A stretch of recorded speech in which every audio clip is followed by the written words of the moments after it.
Today we are going to perform experiment on Zener diode characteristics.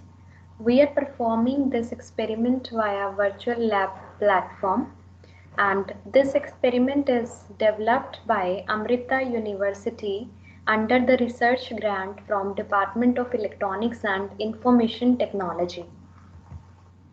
The aim of this experiment is to plot the reverse characteristics of Zener diode and find its reverse breakdown voltage. The objectives of this experiment are: at the end of this experiment, the student should be able to explain the function of Zener diode, explain the reverse biased characteristics of a Zener diode, and find its reverse breakdown voltage. So before going for the demonstration of experiment, I would like to give you some theory background, and we will be going to discuss about the definition of Zener diode, its symbol, the breakdown mechanism, graph, and the application of Zener diode as a voltage regulator. So how we define Zener diode? It is a special purpose PN junction diode which behaves as a voltage regulator when operated during the reverse biasing. This is the appearance of Zener diode, and this is the symbolic notation. The triangle signifies the p-type material, or that is acting as anode, and the Z-type notation here, this is acting as the cathode terminal or the N-type material. And how it is differentiated from the normal PN junction diode. In the normal PN junction diode, the reverse current that is not permitted. Current flows only in one direction, that is called as the unidirectional conducting property of diode. But here we can observe that the Zener diode, it is different from the ordinary PN junction diode in the way here we can see direction of normal diode current flow is there from P to N. That means during the forward biasing it behaves similar to the ordinary PN junction diode. And if we see the reverse biasing, then the backward current flows too, but only past the Zener breakdown voltage, and diode won't get damaged with the reverse bias voltage in the breakdown region. And this is the property that we can utilize for the voltage regulation. So we can have two type of breakdown. One is called as the Zener breakdown and the another is called as avalanche breakdown. So what is the basic difference between Zener and avalanche breakdown?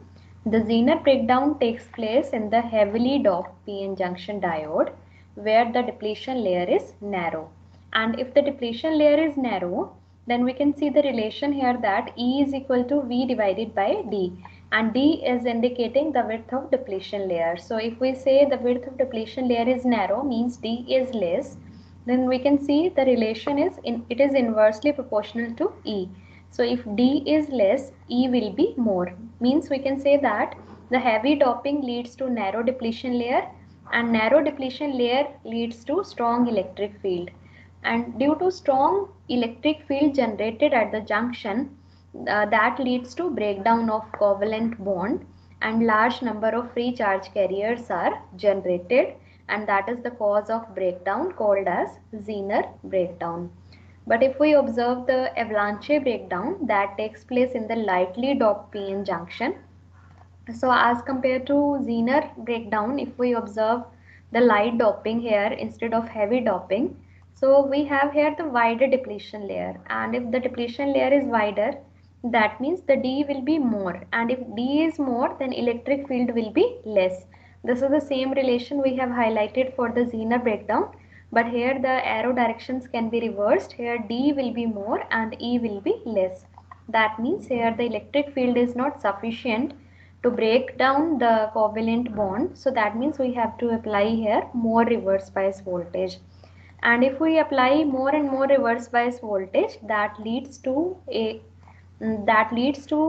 effect that is called as the avalanche multiplication effect. So let's see what is avalanche multiplication effect and how the junction breakdown takes place. So here we can see we have discussed that we have to apply here high reverse bias voltage. So if we apply high reverse bias voltage, then the kinetic energy of electron that increases. So we have taken one example, or we can say case study we have taken with one electron.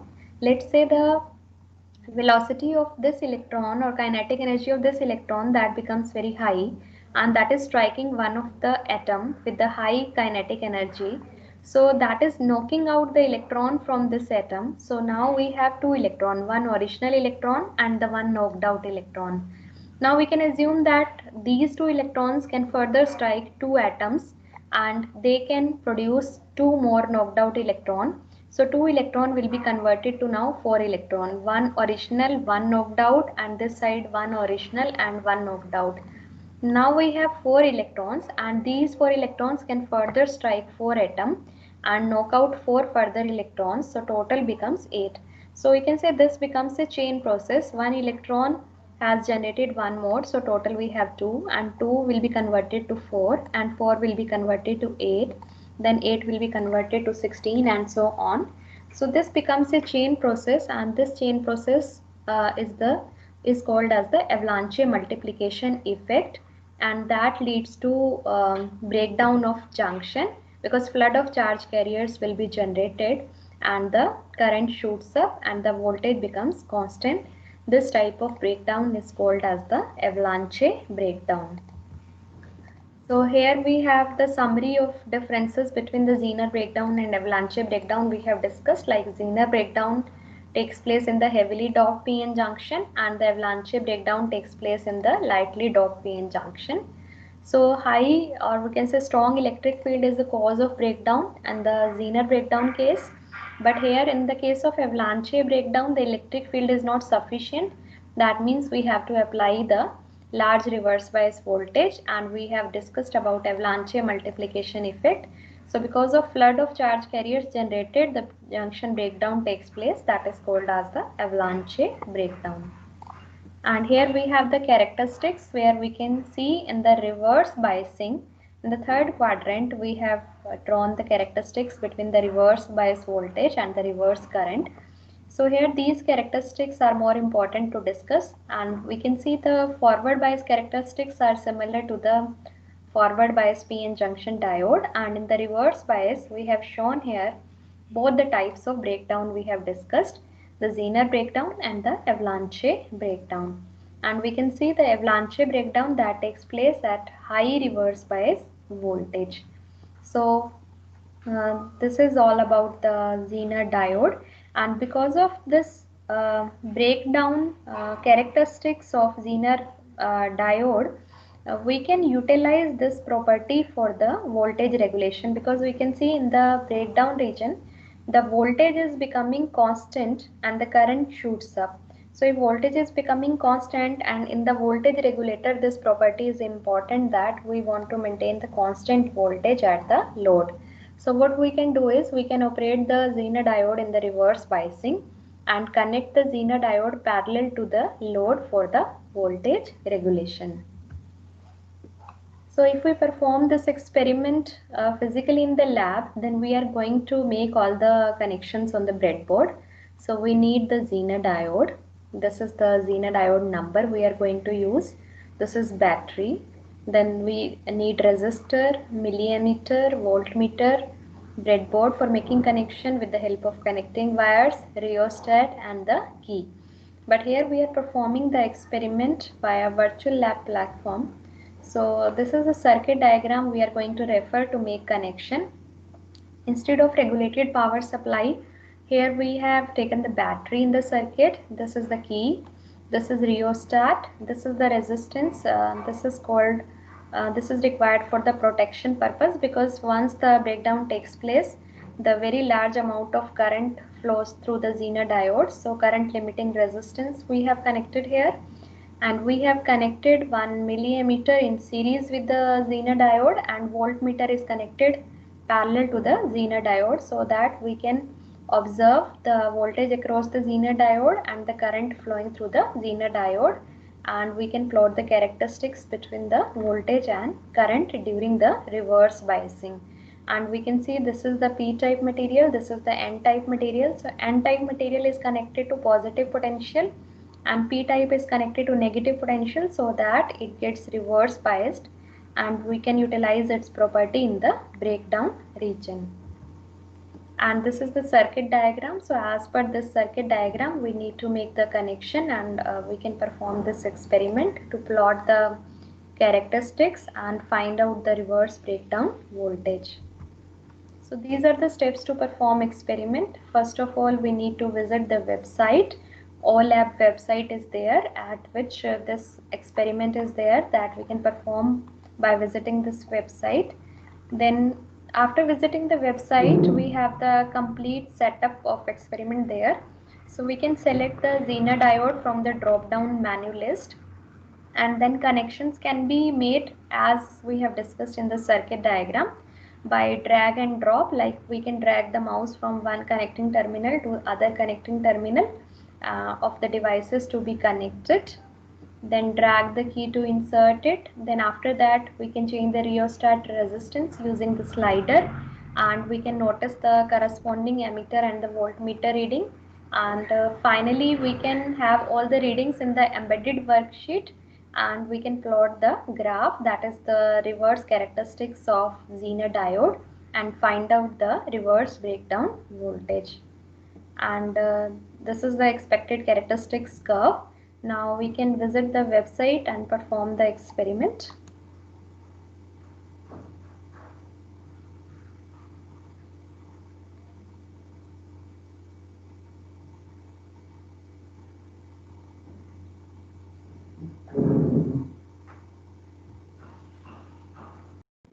For this experiment, we need to draw the Zener diode characteristics and find its reverse breakdown voltage. So how we are going to perform this experiment? First of all, we select the diode from this drop down menu, and let's say we select the first diode in the sequence. The number of this Zener diode is BZX79C5V6, and we can check its data sheet and find out the Zener breakdown voltage. As well as after performing this experiment, we can calculate the Zener breakdown voltage, and we can compare both the actual value of Zener breakdown voltage present in the data sheet, that is the ideal value, and the practical value after performing this experiment. So we can compare both. So let's start this experiment. So we have selected the Zener diode, and after that, now we need to make the connections between the various devices here, and the circuit diagram already we have discussed. So we click on the one terminal and drag it to another terminal to connect the device. And here is the key. After making all the connection, we need to press this key, and then we will perform the experiment. So let's first make the connection. So first connection that need to be made between this is the battery we can see here, and this is the positive terminal of the battery. So positive terminal of the battery that need to be connected at this point of the key, and at the another terminal of key we have this connection that need to be made to this rheostat. So we click on this and drag it to rheostat. Then after that we have the rheostat another terminal, and that need to be connected to a voltmeter negative like this. And then the next connection that need to be made between this resistance and the milliammeter positive terminal. Then the next connection need to be made between this milliammeter negative and the Zener diode negative terminal. This is the Zener diode. This side we have anode, and this side we have cathode. The red one we can see, this is the anode side positive terminal, and the black side we have the negative terminal, that is the cathode terminal. So we have connected milliammeter negative with the Zener diode negative terminal, and the Zener diode positive terminal, that is anode terminal, that need to be connected with the voltmeter negative. So that we connect here. And after that the supply, the battery negative terminal, that need to be connected with the voltmeter negative. And we have left out with this resistor second terminal, So that need to be connected with the rheostat that we connect here. So we have completed all the connection. One connection we can see that is still pending, that is the voltmeter, the positive one that need to be connected with the milliammeter negative terminal. So all the connections are complete now. Now we can press this key by dragging it. So after pressing the key, we can see here now the setup is on, and now we can vary the value of resistance from this rheostat knob, and that can be varied via this slider. And if the value of this rheostat changes, then accordingly we can observe the readings of voltmeter and the ammeter.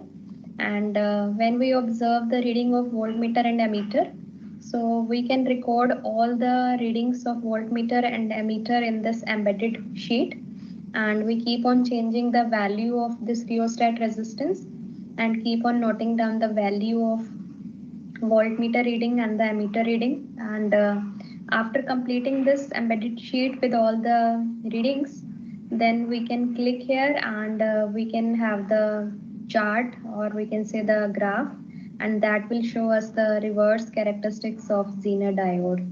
So let's record all the readings in the embedded sheet. So we vary this value, like initial value we can see here for the voltmeter, this is 0.120, and the ammeter is showing the zero current. So we can note down this reading here, that is the voltage is 0.120 and the current here is 0.000. Then second reading, for the second reading we vary the value from this rheostat, and we can note down this, that is 0.600, and the current is still 0. Then again vary the value 0.957, and the current is still 0. Then again change the value of this rheostat resistance with the help of this slider. This is 1.530. The current is still 0.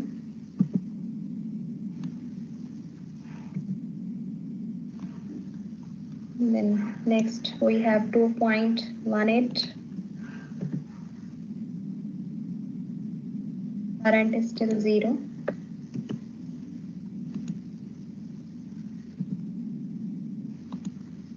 Now next we have, let's say, 2.6. Start to increase, that is 0.001.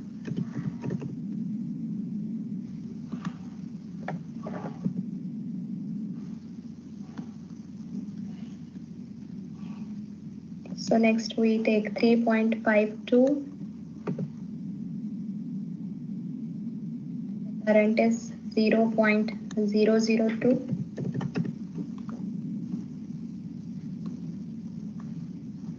Then next we have 4.92 volt.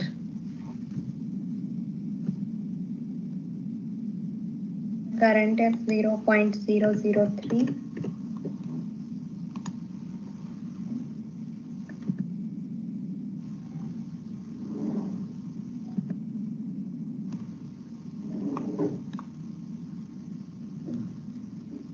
Then next we have 5.6. And the current here is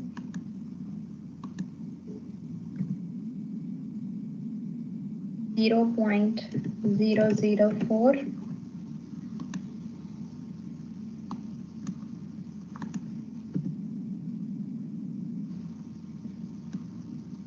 And then next we have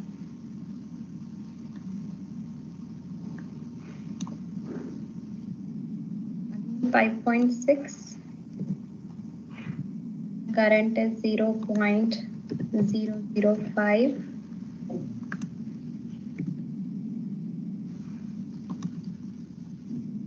And Next reading, again we have the voltage is 5.6 volt and the current is 0.006. So what we are observing here is the voltmeter is going to maintain same voltage and the current in the emitter, that is increasing. So again we are again changing the value of this rheostat resistance. So again the voltage is same, this is 5.6 and the current is 0.007. So we can also add some more readings by clicking here, that is add. So with the help of this we can insert more rows in the table. So let's add one more value. So when we click again here,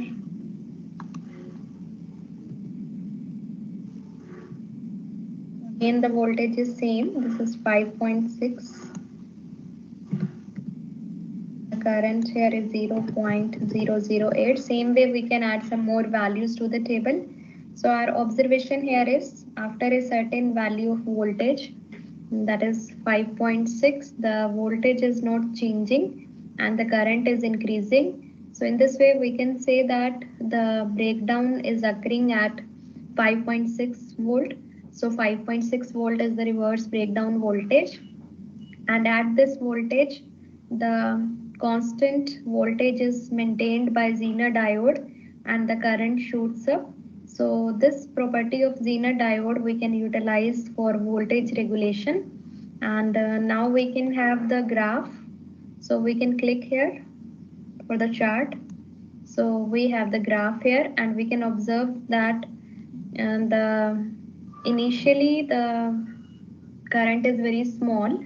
When the voltage we are increasing through the rheostat, resistance we are changing, so battery potential we are changing. So at a certain voltage, like at 5.6 volt, the voltage is going to remain same and the current shoots up. Initially there is small rise in the current level, but once the breakdown is reached, the current shoots up and the voltage is maintained constant. So in this way, we have plotted the Zener diode characteristics curve as well as identified the value of Zener breakdown voltage, that is 5.6 volt. So we have completed this experiment. Thank you. So in this way, we can perform the experiment.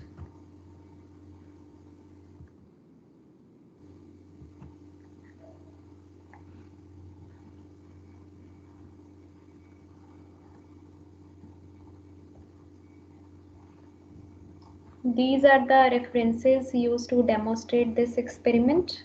Thank you.